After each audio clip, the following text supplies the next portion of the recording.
ഇപ്പൊ നമ്മളിപ്പോ അദ്ദേഹം യാത്ര ചെയ്യുന്നതോ എന്നല്ലല്ലോ, ഒരു മാക്സിമം വരുന്നത് ഒരു പാക്കേജ് പരിശോധിച്ചു കഴിഞ്ഞാൽ സിംഗപ്പൂർ, ഇന്തോനേഷ്യ തുടങ്ങിയിട്ടുള്ള രാജ്യങ്ങൾ, ദുബായ് വഴി യാത്രയാണ്. മാക്സിമം വേണ്ടി വരുന്ന തുക എന്ന് പറയുന്നത് ഒരു 60 മുതൽ 80,000 രൂപ. അസ്ക, ഈ 3 രാജ്യങ്ങളിലെ 80,000 രൂപയ്ക്ക് നിങ്ങൾ എനിക്ക് ടിക്കറ്റ് എടുത്തു തരുമോ? അങ്ങനെയാണ് ഞാൻ പൈസ തരാം.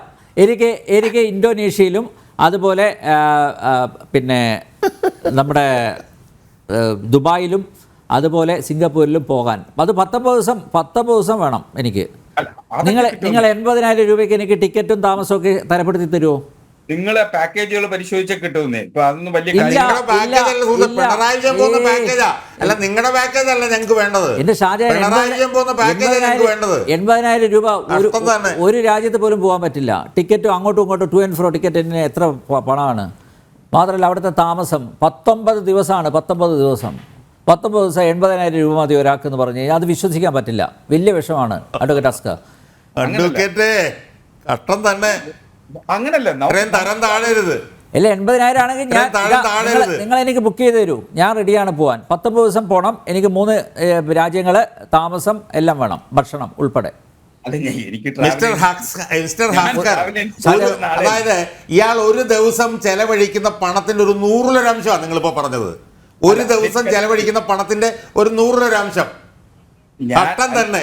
നിങ്ങൾ ഒന്നുകിൽ ഒരു സീനിയർ അഡ്വക്കേറ്റ് അല്ലേ? കഷ്ടം തന്നെ.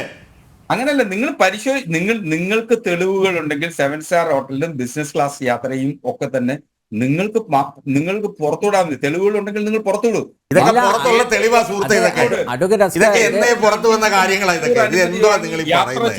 ഇതൊക്കെ മുഴുവൻ നേരത്തെ പുറത്തു വന്നതാണ് ഇതൊക്കെ. അയാൾ ദുബായിൽ ചെന്നാൽ ദുബായിൽ ഏറ്റവും പണക്കാരൻ താമസിക്കുന്ന ഹോട്ടലിൽ അയാൾ താമസിക്കാറുള്ളൂ. ഇതെങ്കിലും അന്വേഷിച്ചിട്ട് വേണ്ടേ ചർച്ചയ്ക്ക് വരാൻ? കഷ്ടം തന്നെ.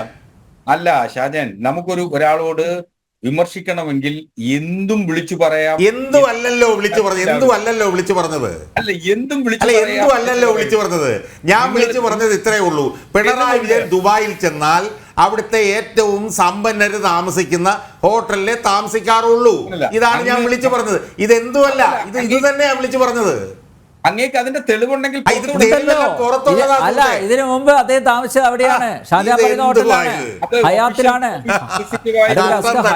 നിങ്ങൾ ഈ കൊല്ലത്ത് പൊട്ടക്കിണറ്റിൽ ഇരിക്കുക. നിങ്ങൾക്ക് ഇതൊന്നും അറിയാം. നിങ്ങൾ ഇനി അടുത്ത പ്രാവശ്യമെങ്കിലും ചർച്ചയ്ക്ക് പോകുന്നതിനും ഇതൊക്കെ ഒന്ന് മനസ്സിലാക്കിയിട്ട് നാണക്കെട്ട് പോകും. ഷാജഹാൻ അസ്കറിന് അറിയാത്തതല്ല, അസ്കർ മനഃപൂർവ്വം അതൊക്കെ മറച്ചു വെക്കുകയാണ്. അല്ലാതെ അസ്കറിന് അറിയാൻ ഇത്രയും മീനാവരുത് ഒരു സീനിയർ അഡ്വക്കേറ്റ്. ഒരു മിനിറ്റ്. പിന്നെ അഡ്വക്കേറ്റ് ഹസ്ക, ഇപ്പൊ ഈ ഒരു സമയത്ത് എന്തായിരുന്നു ഇത്ര തിടുക്കത്തിൽ 19 ദിവസം വിദേശത്ത് പോകാനുള്ള ആ പ്രചോദനം എന്താണ്? ഒരു ചോദന കാണുമല്ലോ. അങ്ങനല്ല, അങ്ങനെ ചോദ്യം സഖാവ് പിണറായി വിജയനോട് തന്നെ ചോദിക്കണം. കാരണം അത് വ്യക്തിപരമായി അദ്ദേഹത്തിന് മാത്രം അറിയാവുന്ന, അല്ലെങ്കിൽ പാർട്ടിക്ക് മാത്രം അറിയാവുന്ന. നടക്കില്ല.